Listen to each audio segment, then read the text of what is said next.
Tiết tiêm mà có những trong đầu chết xua tu luông cao xa tao cụ mà yên nhẹ có cần cao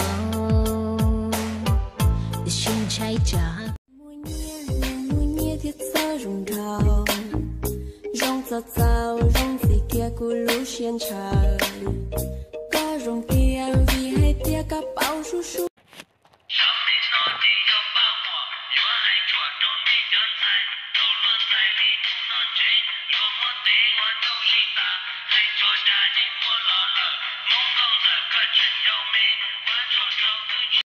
Này bạn ơi, sao bạn cứ mang khẩu trang mãi thế? Hiện tại đang có dịch nên là bọn mình xin phép đeo khẩu trang để phục vụ ạ. Làm gì có, xấu trai ấy gì, cởi em nào.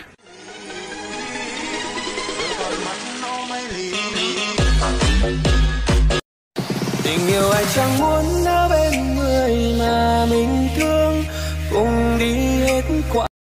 Cô要来是哦，今年个节日纪念过，个帮个钱，有些交给他什么？还有这个路老钱了，这些交知道呢，个帮个。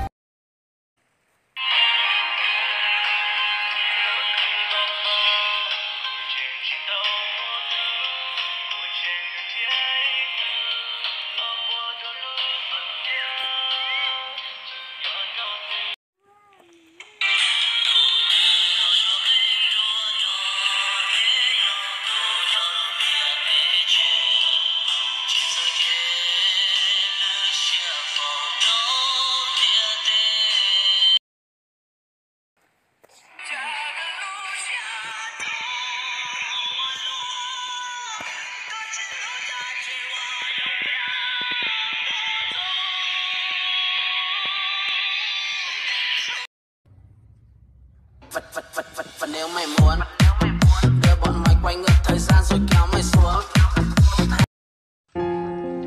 Giờ này chỉ nhà có chỉ cho tao gì đó nè, tao gì đó YouTube kênh việc họ YouTube một bản sự giàu, cái chi thì cho các một chế, vấn đề thảo luôn tu chỉ tao giàu, thảo yêu chân yêu kế một chỉ tao đeo.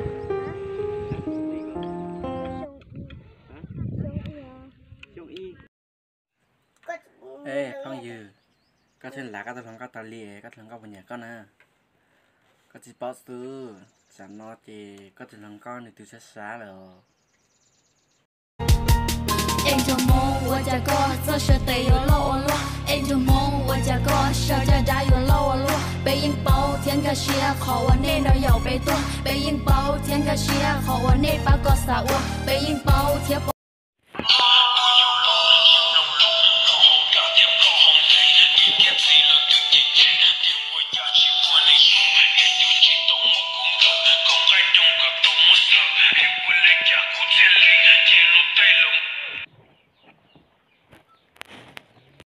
Làm quen nha. Bạn bao nhiêu tuổi? 15. Mình 16. Gọi anh đi. Thế anh tên gì? Nguyễn Văn Chồng. Cứ gọi anh là Chồng nhé. Tôi mua. Nè bố mua hamburger, thoái luôn hamburger. hamburger với chú mua à, với mua phở sao? Mua phở. Thì nói tay phở.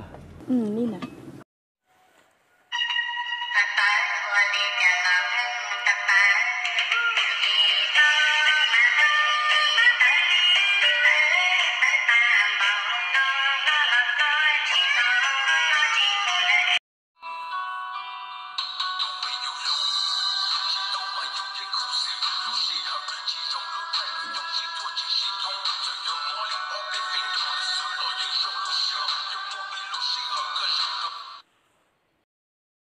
No need to fight tonight.